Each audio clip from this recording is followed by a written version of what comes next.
just talking that Charles helps you guys be, defense. You can do a few more things because he's back. How much does that help you defensively? His return? Yeah, I mean, it allows you to do a little more with your coverage structure, and I think as everybody sees, it allows you to be a little more aggressive, and so which helps play to our strengths. It's something that without him that we really haven't been able to do. So it definitely helps. Does that help? I mean, just having a veteran guy back, does that help confidence-wise? The younger guys that are out there with him.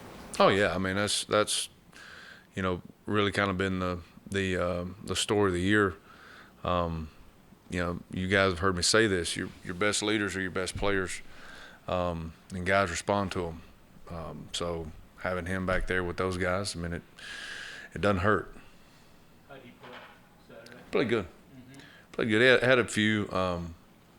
He had the 1 3rd down where he lost his leverage on the pressure in the in breaking route, and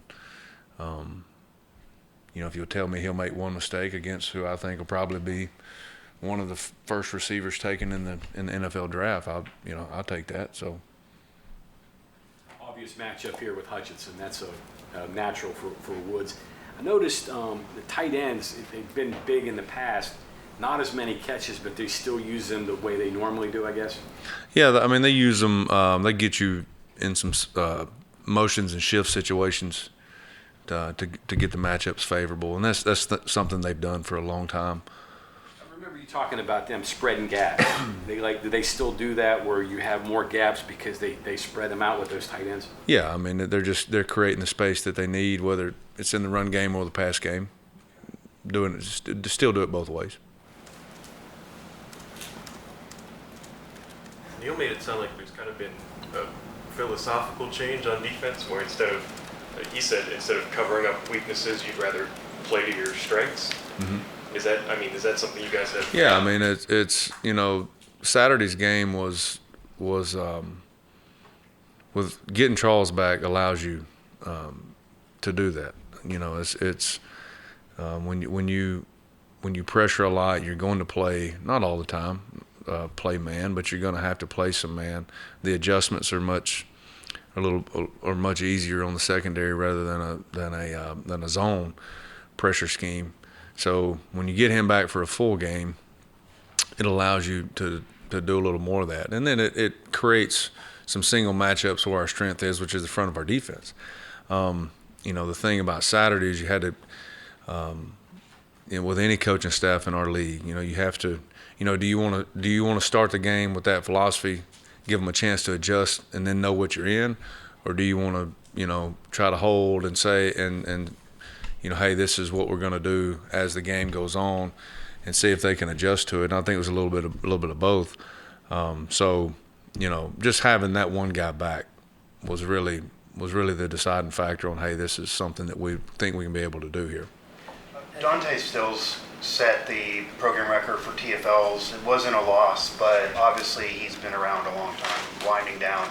Just in terms of thoughts on him as a player, thoughts on potential for him beyond the college level as a player, what you've seen his development, and even where he ranks among great defensive players you've had over your career, because he means a lot. Yeah, Dante's going to be a pro.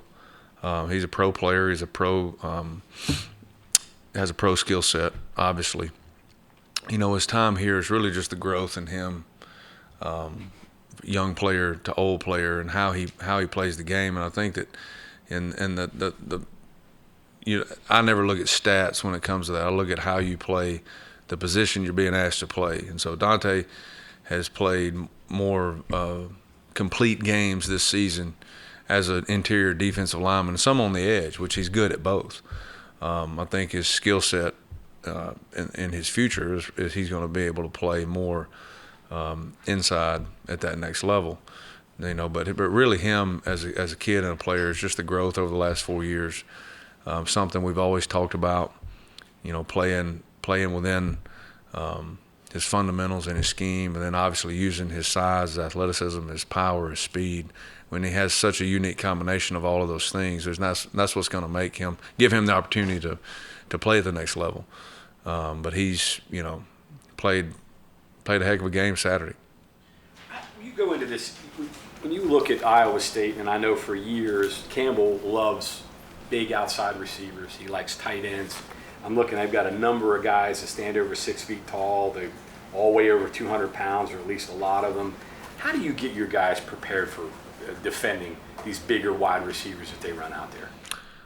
I mean, it's really about a mentality more than it is anything. When a guy is big and strong and fast, and how you want to attack that guy, it cannot be passive. I'll put it that way. So, and I go back to Charles a couple of snaps Saturday. On number one, he doesn't hesitate. He doesn't think about it. He just plays, gets his hands on the guy, plays physical, and so, that's always been my thought to bigger, stronger receivers. If you have to try to match strength with strength. If not, you're going to be playing on your heels all day. I imagine explosive plays take years off all defensive coordinators' lives rather quickly. Can you explain what happened in the first half there? Well, I mean, the first play was where Lee was matched up on the 3 receiver. Like I would never ask Lee Coba to do that on his own. He may be playing underneath that receiver. He may be matching that receiver to a certain point on the field. But the post player over the top of him, they had us in an empty check. They motioned back. And here's the thing, like Aubrey Burks, the tendency on that motion to that formation was to throw a screen out there to their best player. He guessed, and he guessed wrong. He should have been standing right over the top of him, which would have been Lee's help, any Mike linebacker's help in that coverage. So that is a bust.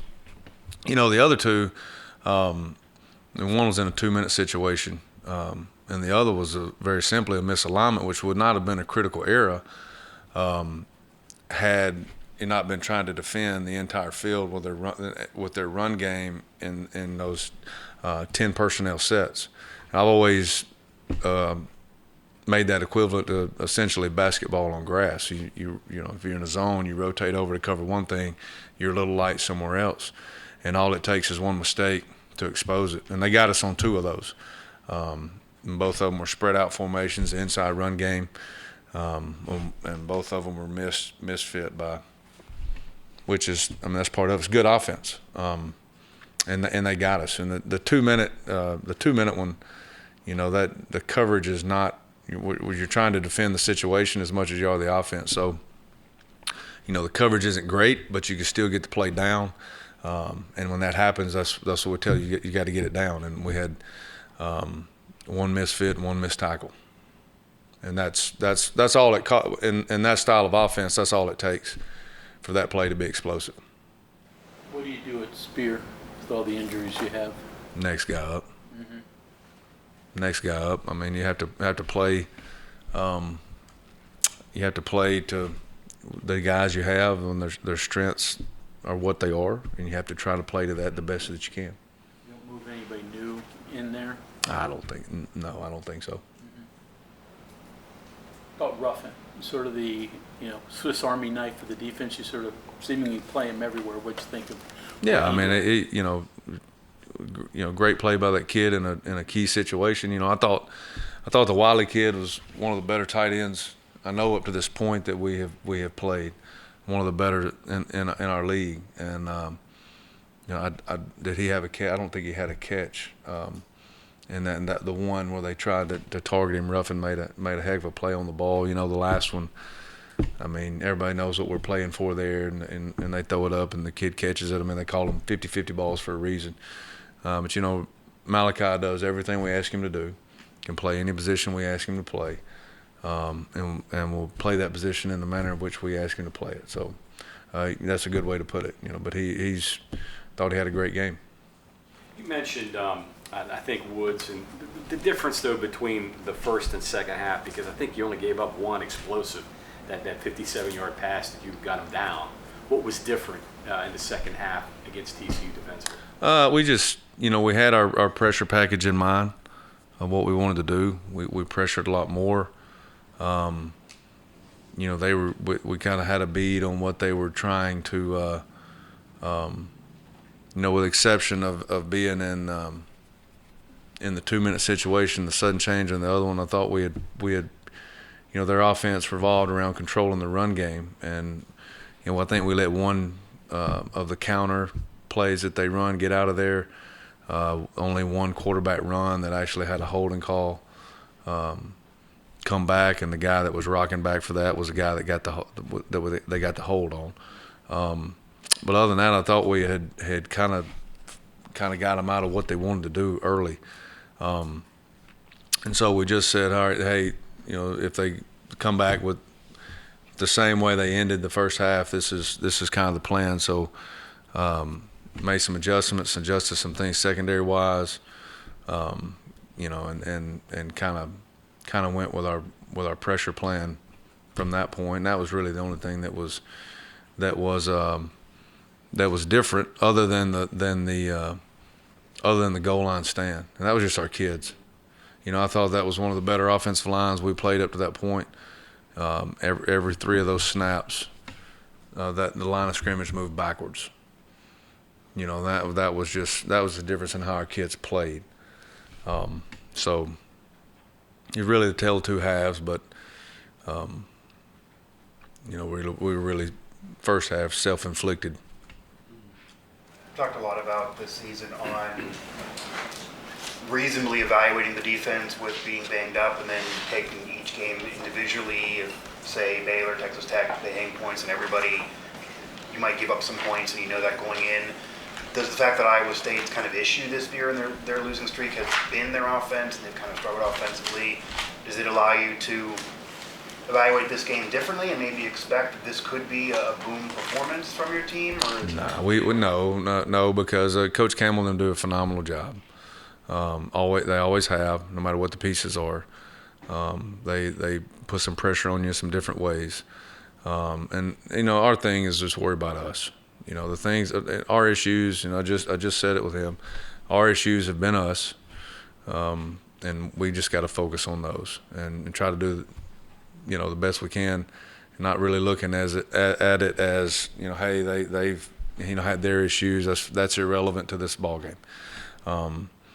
We've had ours. We have to fix them. We got to get them corrected, and move on. And that's the only focus that we have. Deckers, he threw 57 passes against Oklahoma, and I didn't watch the game, and I'm assuming that's to cover up some of the issues they've had with the run game. So a lot of controlled passing, I'm guessing, with Deckers. Yeah, it is. They creative with how they get the ball to their playmakers, and there's a lot of that's kind of the old pass game to set up to use the pass game as the run game type philosophy, but very creative with it, motions and shifts, and can get you in some tough situations if you don't rotate it over right or line up right. So Jordan, cornerback situation with the injuries have been kind of tricky, just getting 2 out there. You got one back now you feel really good about. May have Ajayi, still have McCormick, Spells, Ruffin. How do those 4, I'm assuming, fill out that other spot? You have numbers finally, I guess. Do you know where you go and who you look at first? I mean, obviously we know Charles had a good game Saturday, and really the other 3 is you just kind of evaluate through the week. Number 1, their health, and then number 2, how they practice, and then once you get into the game, if you have that kind of rotation, which we've had up front this year and other years, probably the snaps are always going to lean toward who has the hot hand, who's playing the best. And so you obviously you won't know that till you get to Saturday, but you're going to go into it with who has had the best, 3 or 4 days of preparation. Okay, thank you, Coach. Thank you.